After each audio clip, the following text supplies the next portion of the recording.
سال 2004 سروش سر و کله یه سری بیلبوردای بی‌نام و نشانی در جاهای مختلف دنیا پیدا شد.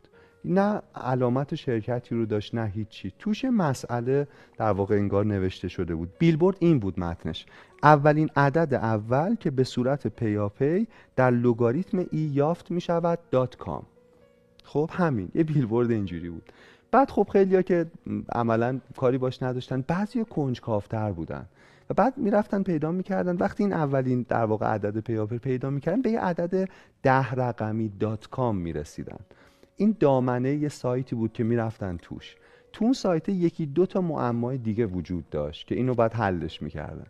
بعد حل که میکردن آخرش میرسیدن به صفحه گوگل که در واقع یه درخواست بود، یه اعلان بود برای استخدام آدمایی که یه مشکلی رو بتونن حل کنن.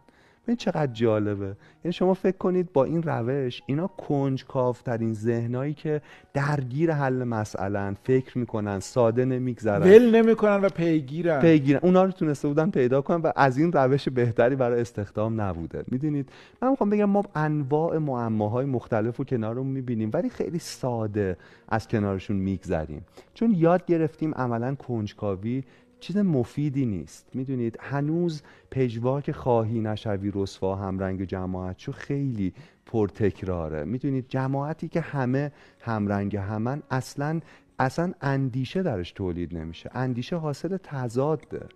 میدونید جایی که من و شما مثل هم فکر نکنیم.